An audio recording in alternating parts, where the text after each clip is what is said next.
there, it's Lenny Magill with the GlockStore Performance and Custom Shop here in Nashville today, upstairs in one of our training rooms, and I'm sure you'll be here sometime soon. That said, today I want to talk about laser dry fire training. Okay, there's really two things there, the laser and the dry fire. You can do dry fire without the laser, but the laser device that I'm about to show you helps you to verify that your dry firing skills are actually working. Let's talk about dry fire. Now, I've done a lot of videos on dry fire over the years. I'm a big believer in dry fire. In fact, it is my belief that dry fire practice is the master skill, master technique for all the top shooters. Everybody I've interviewed, and I've interviewed most of the world's top shooters, will say to you that they dry fire. Now, what does dry fire mean? Well, dry fire means that you basically have your handgun, your firearm. It could be a rifle or a shotgun because the techniques are the same. And it's really about manipulating the gun, handling the gun, operating the gun without ammunition. So, first things first, safety, right? We want to be sure that we have no ammunition in the gun. We want to make sure we have no ammunition in the room. We don't want to inadvertently shoot when we're dry firing. So, be very aware that when I dry fire, I don't have any ammunition even close to me. This gun is set up especially for dry firing because it's got this little red tip out here, which you can probably see. And it is the laser gun. We'll talk about that very shortly. But let's talk about dry firing again. You know, there's really kind of like two or three aspects of dry firing. One is actually the physical manipulation of the gun, actually getting your hand on it, getting comfortable with it, being able to rack the slide, being able to manipulate the controls, getting comfortable with it, practicing. Takes time. Dry firing is the place to do all that. No need to have any ammunition to be able to practice skills of racking the slide, taking it apart, doing all those things. You got to do that a lot if you want to become a proficient shooter. You have to become comfortable. The dry fire manipulation is one aspect. The next aspect of dry firing is to be able to present the gun to the target and see your sights and line your sights up properly. So there's two things that happen with your sights. There's sight alignment and sight picture. Sight alignment is where you actually align the front sight and rear sight so that the front sight nestles between the rear sight. Most people probably don't know that. That's sight alignment. Sight picture is when you put the sight alignment on top of the target you want to hit. So, sight alignment, sight picture, manipulation of the gun, and presentation. So most of the people I've interviewed are competition shooters. So they'll work from a holster or they'll work from a position that they would start their competition in. So a lot of the USPSA shooters will start from here and go to their holster, or from here and go to their holster, you know, all the different ways. A lot of the three-gun guys will have a gun on the table, pick the gun up and mount the gun. All those skills are repetitious and needed to be repetitious so that you can do them without thinking. And now here's the next step of this dry firing that I really want to get to you.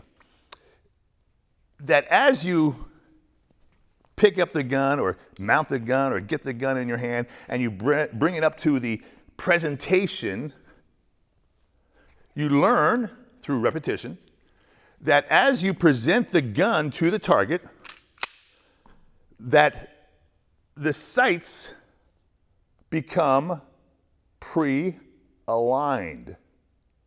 Okay, so pre-aligned. That means every time I get the gun and I bring it up, that front sight is nestled between the rear sight. And I practice enough that every time I do it, there it is. Now keep in mind, my head is still. I'm bringing the gun, the sights, to my line of sight. So I'm looking at the target that way. I've got my eyes fixated on the target. I'm going to bring the gun up and bring my gun and the sights into a spot out here that intersects with my eyesight. And I did a video years ago, like 1983. Can't believe I'm that old, but it's called How to Shoot Fast and Accurately. And the idea was a sweet spot theory. Somewhere out here is a sweet spot for me. It'll be somewhere out there for you, maybe a little different, but when I bring the gun up and I put the gun into that sweet spot, the sights are pre-aligned. And, more importantly, they're lined up with my line of sight. So if I have a line coming out of my eyes to the target, the sights come right into that line. And that allows me to shoot faster and with confidence and accuracy, because I practice enough to know that every time I bring the gun up, boom, the sights are there. And so I don't have to look for the sights. What I've said before, and I think it's really true, you can only shoot as fast as you can see the front sight. So if you see the front sight faster, you can shoot faster. Here, I'm bringing that gun into my line of sight so I know it's there, so I don't necessarily have to see it. I can look at the target and come up, and hence there is the sight picture that I'm looking for. The sight's already pre-aligned. That's the trick with dry fire practice, is to practice that skill, to try to get the sights pre-aligned so that they intersect with your line of sight and they nestle or they get on top of the sight picture, what you're looking to aim, the target. So wherever you're looking, there's the sights. So we can get in here, you can see, let me see, I'll get in close here. Boom. Now, is it perfect every time? No. For close shots, that means I can pick this gun up and just rip, rip, rip, go. Don't even think about the sights. Just look at the target and know that when I'm out here, I'm pretty darn close. Once you get out to 10, 15, 20 yards, you got to take a second to pause, or a brief split second, and just make sure that that sight is pre-aligned just like you want it to be to have that accuracy. But anything closer than 7 yards, you don't really have to look at the sight, because you know once you're out here, it's already there. And that's what we're going to practice today. Now, so that's the concept behind dry fire. And I will tell you that anybody who's an accomplished shooter has spent a lot of time dry firing. One of the stories I like to tell is at the USPSA Nationals one year, I was walking down the hallway after dinner. It was about 8 o'clock, and the next morning we were going to go out and shoot again. And I was videotaping, you know, for the videos that we do on the USPSA. And as I was walking in my hotel room, all the other shooters were, it was a shooter's hotel, so everybody was there, was basically a shooter, about 200-300 shooters. Walking down the room, and I hear click, click, beep, click, boop, click. And in the rooms, the shooters were dry firing at nighttime. And what they typically would do is they would put a little mini target on the wall, something like this, or just a piece of paper. And they would sit there, and this is before lasers now, and they would sit there and draw and do, rack the slide, and do it again. And they have a little timer, beep, come up and just do it repetitively, over and over and over again. It's interesting because that's when I really started thinking, well, you know, what is this dry fire all about? And they would all say the same thing. Well, I just want to get myself to the point where it's so natural that I don't have to think about it. And then, you know, so I started dry firing, and I was shooting, you know, with a Glock, and I realized that every time I pulled the trigger, I would have to rack the slide. Put the gun back in the holster, do it again, whoop, back, and I only had one shot. So I was thinking about it, and I thought, well, okay, you know, gee, it would be nice if I was able to go multiple shots. And I developed a reset trigger. So we still sell the reset trigger for Glocks. And it allows you to squeeze the trigger multiple times and work your trigger finger, which is pretty cool. I thought, well, this is great. You know, now I can actually go doot-doot, a double tap, and then doot-doot. Now, the problem with that was that, well, okay, it feels good, but am I actually hitting the target, or am I actually accurate? Because it's dry fire. All I'm seeing is my eyes going, you know, I don't really know how accurate I am, if I am accurate. So a year later at the SHOT Show, there was a company there that, you know, had this little laser module that fit into the gun. It had a little pad on the back, a little rubber pad, and every time the striker hit the pad, it would throw out a laser beam. This is what this does. Now, you may not see it on camera. You can kind of see it a little bit. There it is. I worked with them a little bit, and I said, well, you know, let me see if that's going to work in my reset trigger. And I actually got it to work with the reset trigger. We had to create a new striker and did a whole bunch of other things, but we do now have a very functional laser dry fire device that will help you. So now that was several years ago, and we've sold a ton of reset triggers and a ton of laser devices, because now you can dry fire and verify that the techniques you're doing are actually real. So over the years, I've been talking to the same company, Laser Ammo, my friends there, and I said, hey, it would be nice if we had some type of timer to be able to judge how fast we are. And so their engineers got busy, and they every year came out with something new. And I said, well, let's add something here. Let's do this. And they, started to build their business and got a lot of traction with not only our reset trigger, but their laser training device and other things that they developed. And so this year, they developed this new device, which is actually a timer. And I said to them, at one time they had, I think maybe 2 years ago, they had it with one target. I said, it'd be nice if we had multiple targets. Well, the next year they came back, they had multiple targets. So how exciting is that? So now that's what we're going to talk about. So today I've got my accomplices here, Bob's. They're set up just as backdrops, really, to show you the relative size of these targets. This is the receiver side, and this is the transmitter, I guess, the timer side. Oops, just turned it off, I think. Okay, so basically now it's a kit that they sell, and we sell as well, with 3 targets. And this transmitter will have about 6 or 7 different tile programs in it. I'm going to just demonstrate one here, but there are different things you can do that will help you measure, quantify your skill levels as you develop using the laser, especially with a reset trigger, because you're able to go for multiple targets. So that said, it's pretty simple. I've got it on program number 5, and it works like this. You push the start button, it gives you a 4-second delay. So I've got a 4-second delay. I can come from a holster, come from the low ready, whatever is going to be accurate. Come up, shoot the targets. Oops. And sometimes the lights do throw them off a little bit, and just what happened on the last target. But now it allows me to measure, quantify my speed and my accuracy.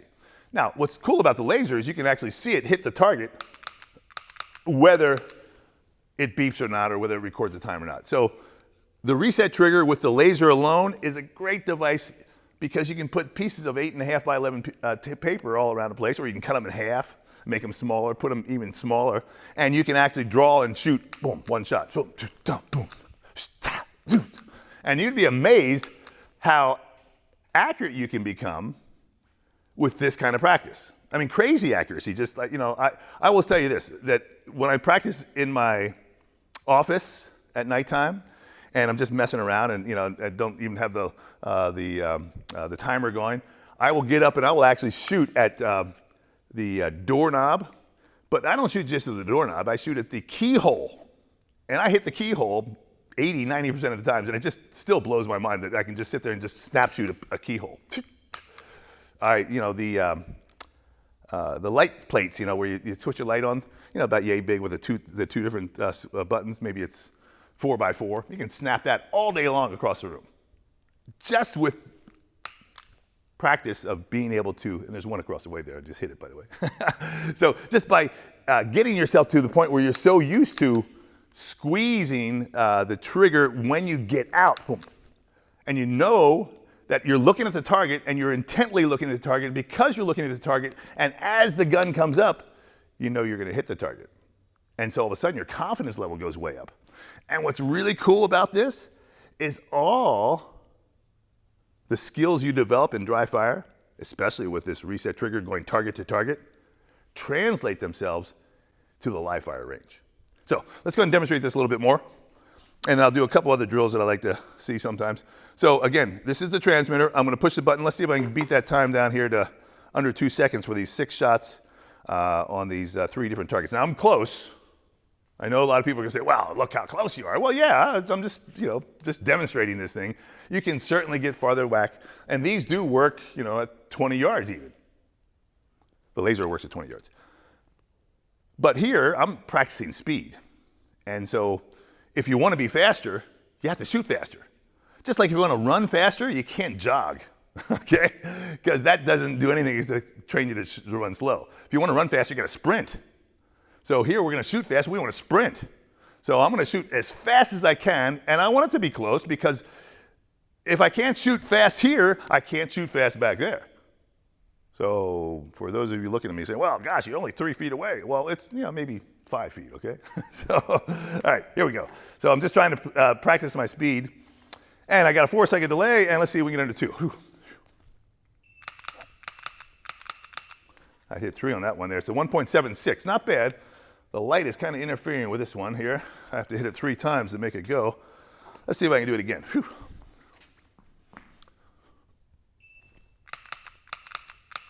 All right, good, 1.97. That's about a normal time that I'm going to get, 197. So if you think about it, you go, well, that's pretty cool. You got 6 shots, 3 different targets in less than 2 seconds. Not bad. There are guys who can do it for a whole lot less. Trust me. I know them. But my son probably can do it a lot less. But at the end of the day, that's pretty darn good. So here we go. Let's try it one more time. And I'm coming from the low ready. And there's a 179. So that wasn't bad. And so the 179, anything under 2, I'm pretty happy with. How's that? At this point in my life, that's a good skill. So now, how else would I use this device? One of the things I like to do is play with concealed carry. I've done a lot of videos on concealed carry. You probably have seen them. If you haven't, you should. I will demonstrate a couple different holsters. Well, I'll show you a couple.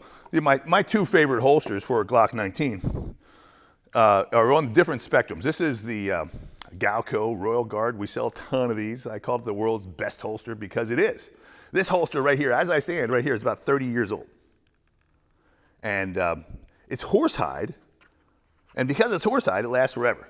I mean, not forever, but it lasts a long time. How's that? 30 years at least, okay? And I've worn this in the desert in the summer. I've sweated all over it. I've worn it in the winter, and it's been cold. It's been up and down. The nice thing about horsehide is it's very dense. It doesn't absorb as much sweat, so it stays pretty rigid over the course of time. This other holster, and this is an expensive holster, by the way. This is over $100. This is $120 or something like that. It's a nice holster. I would wear that as my primary holster. But I also want to show you this other one, and this is our little $35 holster. It's made out of Kydex. Easy, simple, light. And I'm going to demonstrate this one. So it has a big clip on it. It's an inside the waistband holster. Goes in like so. Just like that. Comes off the same way. Boom. So there it is. Now, what's really cool about it, you can just go ahead and cover it up. Just like so. And no one would ever know that you have a gun. Hence the word concealed carry. Now, I'm going to talk about concealed carry for just a moment, then we'll get back to the laser.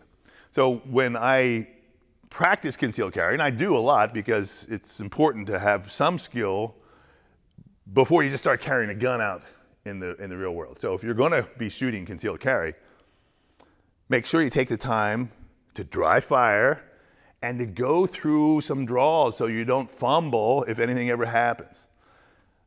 No ammunition is needed for this drill. In fact, it's recommended that you don't use ammunition for your dry fire practice, of course, but for concealed carry practice because you want to become comfortable. You want to be confident that you can actually get the gun.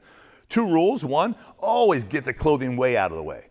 Just clear the clothing away from the gun because you don't want to grab the clothes with the gun. That is a no-no. See, if I get that there and I come up here and I go like this, oh, that's ugly.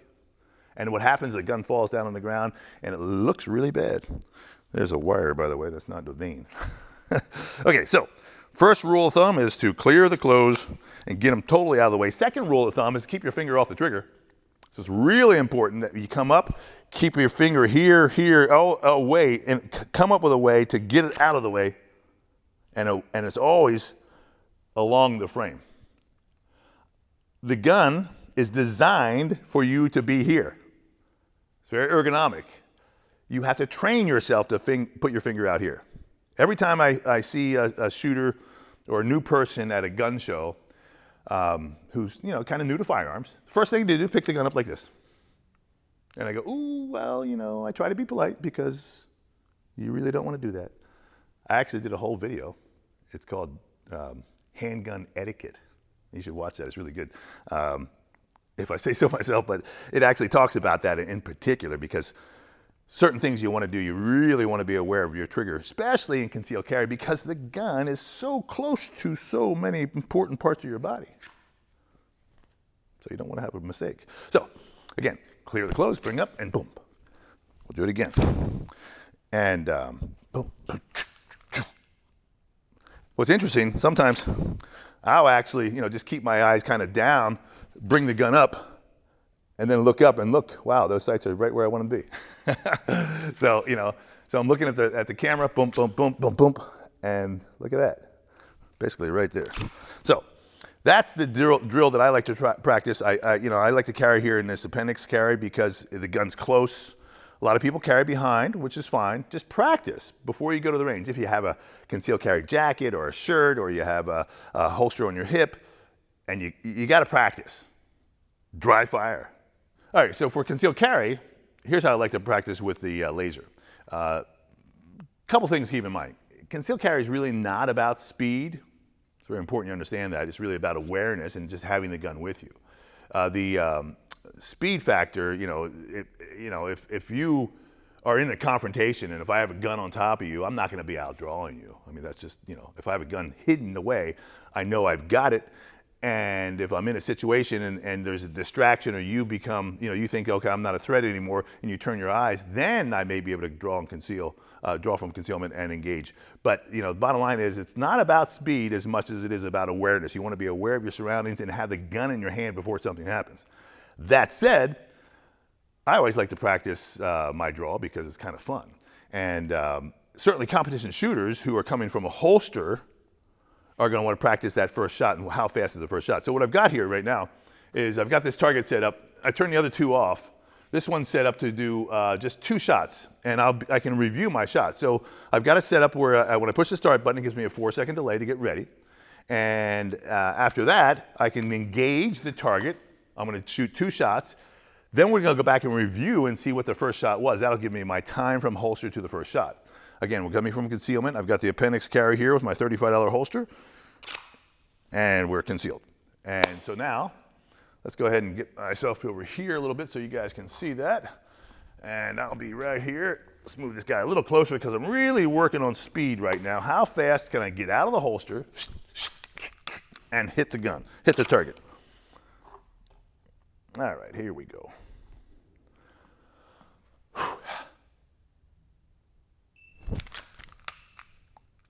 All right, so it took a little delay there because I hit the first shot. So first shot is at 0.99 seconds. Not bad. I could be faster, certainly. So 9.9 is okay, but I think I can beat that. All right, here we go. So we're coming up from the draw, and okay, so I'll make it stop. So first shot is really what I'm looking for, and first shot is 0.96. Still, I think I could do a little bit better. I'm going to try to get this thing a little faster. All right, let's see if I can get out now.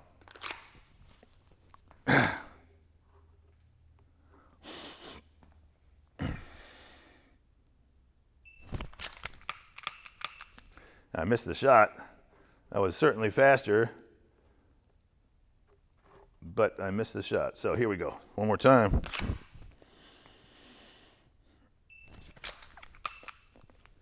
Okay. Oops, I got to stop it. So time here. Let's see, can I get under? Still not under under 9.7. So let's try it one more time. See if I can get out faster.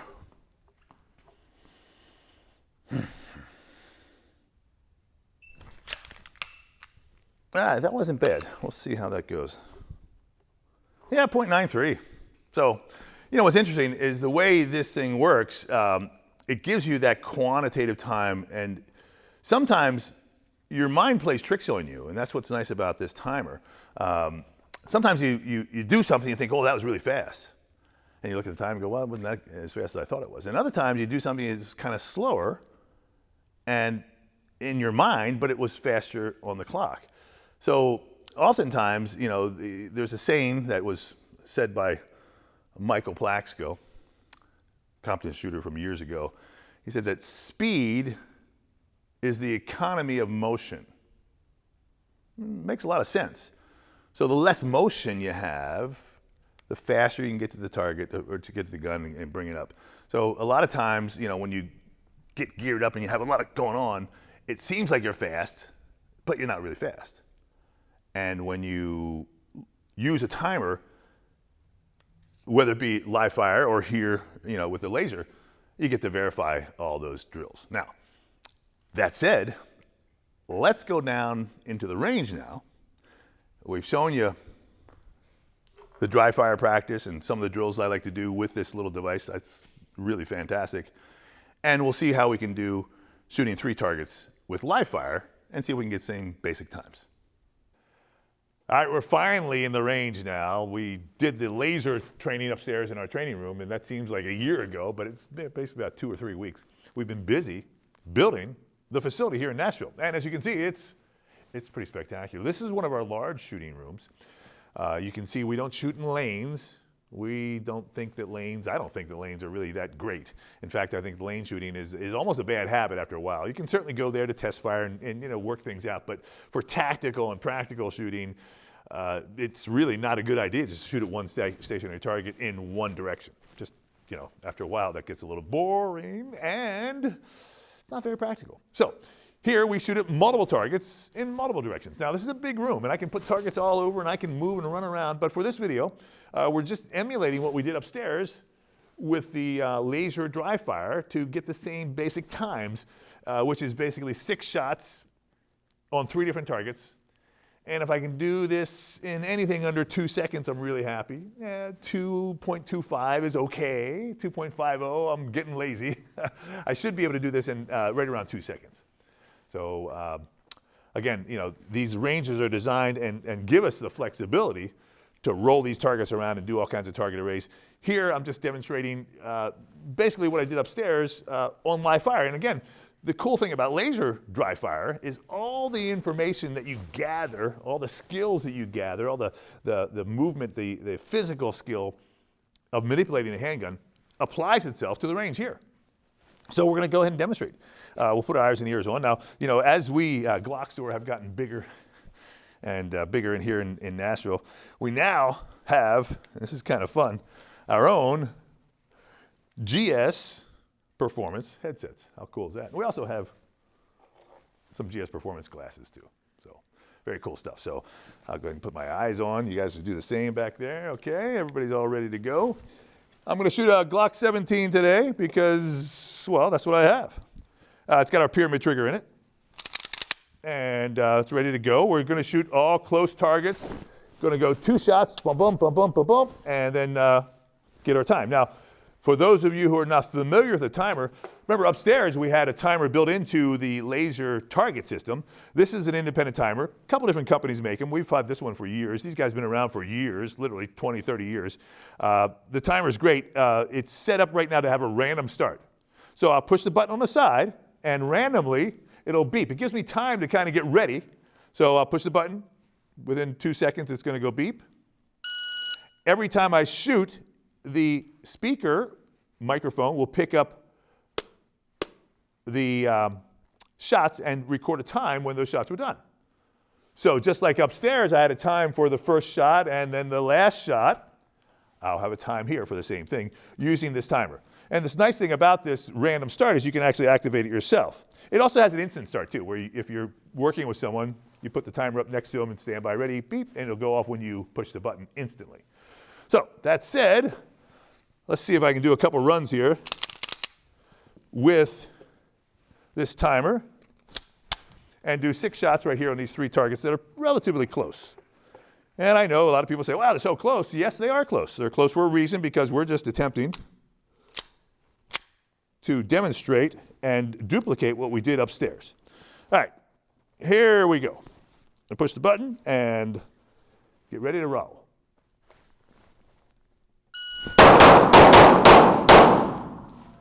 .95, a little sloppy, but I'll do it again. Time was good. Got a little lazy on this last one. Let's do it again.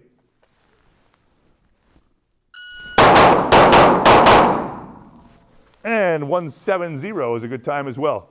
So that's the way we can actually use the timer here in this range. Let me go ahead and change up a little bit, and we'll do something with concealed carry.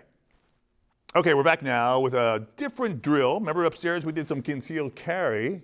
We're going to do the same thing here. So I've got vest concealing the Glock 17. There it is. So the idea now is to use our timer to see how efficiently, and I want to use that word versus fast because really we're efficient is what we're trying to do. One of the things about concealed carry you have to think about, and it's really, really important. Concealed carry is not really about fast draw. If you're a bad guy and you've got a gun on me, I'm not going to be able to outdraw you. Just point blank, it's just not even worth it. If you're here like this, you're going to be faster. Now, if you're distracted, you the bad guy, and look away, that's when I want to be able to get to my gun in an efficient manner.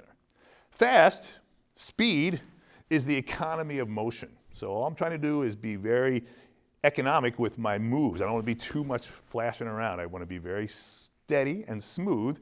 And if I can get my times out here for that first shot right around 1 second, that's pretty good. Anything lower than that is really good. But again, it's not about speed. If you really think about concealed carry, it's about awareness. You should see what's happening before it happens. You should be aware and be able to get that gun out of the holster in your hand before something happens. So concealed carry, don't think of it as a fast draw as much as just having a gun, being able to carry the gun with you, and then be aware of the situation, be able to get to the gun before something requires you to get to it. Okay, so let's go ahead and put our ears on here and see if we can get some decent times. And again, now, I'm going to recommend to you that you don't do this at home. You practice dry fire like we did upstairs. I've done this for hundreds and hundreds of times over many, many years. I feel comfortable and confident that I can draw at relative speed in concealed carry. However, I'm always going to be very careful of two things. Finger is always outside of the trigger and outside of the trigger guard as I draw and as I present. Understanding the gun's close to my body. So don't go out and try this with live ammo until you've practiced a bunch with dry fire like we did upstairs. Okay, let's go ahead and load up now. So we're going to do the same thing. Upstairs we just did really the first shot, looking for the first shot. I'm going to go through the whole drill just because it's more fun. Now, you'll notice it's concealed, right? I could zip this down. Makes it a little bit harder to get to. That's why I'm zipping it up a little bit. So now, as I lift, I can get my hand on the gun and drive down my thumb. Remember, you're driving your thumb into the tang or the back strap of the gun. All right, here we go. And ready. Ow. Well, I'm having trouble milking that trigger there a little bit. Let me try one more time. I know that time was okay, but first shot was okay. I'm really having trouble getting my finger off that second shot. So 1.03 is the open. One of the things to kind of look at, first shot 1.03, by the time I get over here to this fifth shot, the first shot on this guy, it's, let's see if I go all the way through here, I'll get that time again. It's 2.62. So about, from that shot here, that first shot over to here, it's about 1.3 seconds. So that guy better be paying attention. I could probably go faster, but he doesn't have a whole lot of time to respond. So if there are 3 bad guys, that third guy better be paying attention or he's going to be in trouble. Okay, last time, see if I can get under 1. Whew.